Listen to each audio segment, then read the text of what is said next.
বিভিন্ন সোশ্যাল মিডিয়ায় তৃণমূলের এমএলএ বলুন, কিছু মৌলানা সাহেবরা বলুন, হয়তো তারা ইমাম ভাতা পায়, এক প্রকার হচ্ছে এরা থানায় যাচ্ছে একটা কমপ্লেন লেটার নিয়ে এবং কন্টেন্ট নট ভেরিফাইড একটা স্ট্যাম্প মারছে, আর বাইরে এসে প্রচার করছে এফআইআর করলাম। কোনো এফআইআরই হচ্ছে না ওর এগেনস্টে। এটা হলো প্রথম কথা। তাই আমি বলবো, যারা এই ধরনের এক প্রকার দালালি করছেন, মুসলমানদের মসিহা হওয়ার চেষ্টা করছেন, তারা এক প্রকার মানুষকে টুপি পড়াচ্ছেন, নিজে টুপি পরে লোককে টুপি পড়াচ্ছেন এবং এক প্রকার তৃণমূলের দালালি করছেন।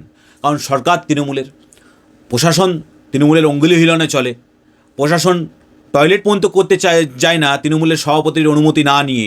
তো সেখানে এফআইআরটা তো তুচ্ছ ব্যাপার, চাইলে করতেই পারে পুলিশ, কিন্তু পুলিশ করেনি।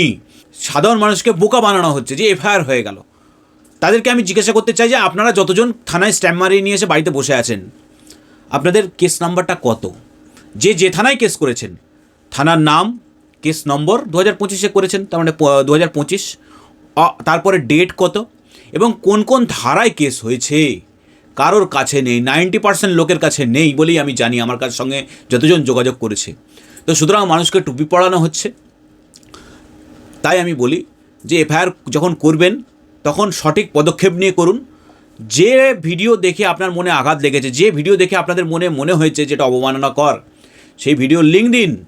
লিঙ্ক দিয়ে কোন চ্যানেলে আপলোড হয়েছে, কোন প্রোফাইলে আপলোড হয়েছে, ফেসবুকে না ইউটিউবে না অন্য কোনো সোশ্যাল সাইটে, সেটা ডেসক্রিপশন দিন। তবেই তো পুলিশ সাইবারে মামলাটা নিতে পারবে, নাহলে তো পুলিশ ওইভাবে নেবে না। কোর্টের কাছে তো এই জিনিসটা নয়।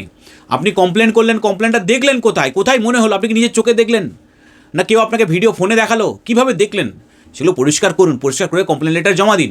এবং কেস যখন স্টার্ট হবে, একটা কেস নম্বর দিয়ে, তখন তার একটা অফিসার হবে, আইও, ইনভেস্টিগেটিং অফিসার, সেই অফিসারকে সেই সমস্ত কাগজ তুলে দিন, ফুটেজ স্ক্রিনশট তুলে দিন, কোন ফোন থেকে স্ক্রিনশট নেওয়া হয়েছে সেগুলো তুলে দিন।